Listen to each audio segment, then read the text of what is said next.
Yun nga mga tol, backlash gaming tayo. Unahin natin lalabag kasi magpaparestore tayo ngayon mga tol. Ayan yung mga ano natin gagawin natin. Yan, tatanggalin natin yung bracket saka yung HRB mga tol. Yan, iniikot-ikot ko na yung mga tornilyo nun mga tol para mapadali yung gawa natin.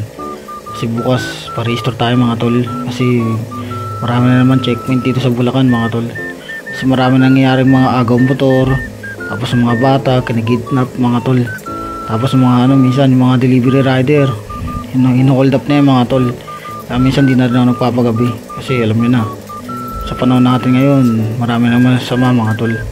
Kaya sa mga kapwa ko delivery rider, pag alam nyo madilim-dilim na mga tol, huwag na kayong magano mga tol, huwag nyo na isugal mga tol.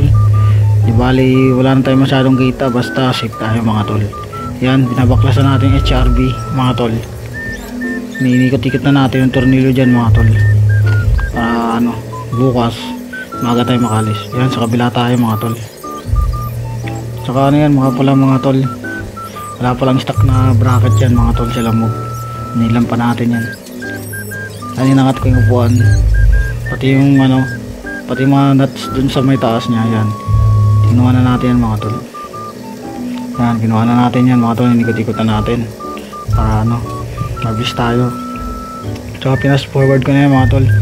Mas matagal yan mga tol, huwag natin pinas forward. Yan, hinatak ko na yan mga tol.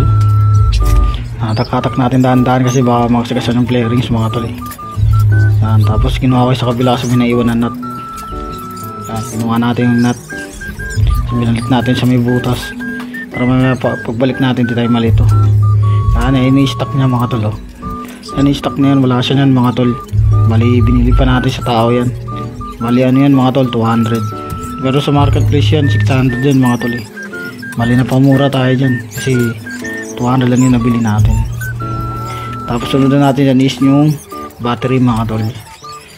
Tapos yung battery pala ng mga tol, ano, pundi na.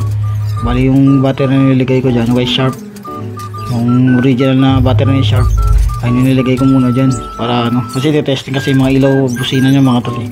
Pagdating natin sa LTO eh. Yan o, yan yung ano, ang battery nilagay natin. Siguro soon bibilan natin siya ng battery, wala pa tayo masyadong budget.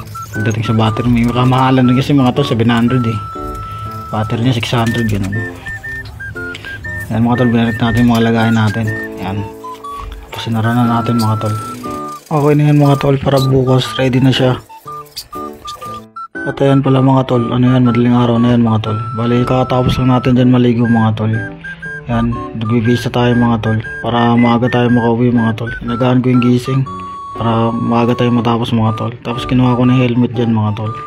Yan, tapos kinuha ko na rin yung ating susuotin na sapatos mga tol. Ayun, susuotin natin mga tol oh. Cross lang yan mga tol, susuotin natin. Tapos andito na pala tayo sa Santa Maria mga tol.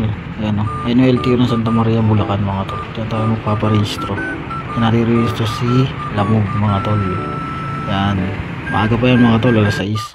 Tapos ito ang sistema namin dito mga tol. Ayan o, dami o, ayan si Lamog, dami ng tao mga tol. Ayan si Lamog, ayan mga kasabaan ni Lamog, i-rehistro. Ayan kami. Tapos ito na yung spoke mga tol para sa tambucho.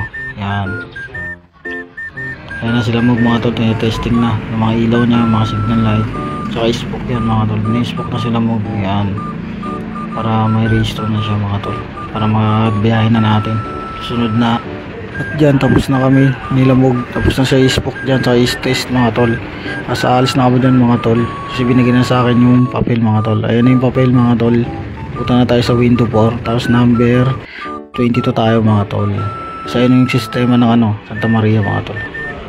Tapos nakuha na natin yung original mga tol. Yan na, naka-restore na sila Lamog mga tol. Wala na tayong problema sa mga checkpoint sa Bulacan. Hanggang dito lang mga tol, peace out.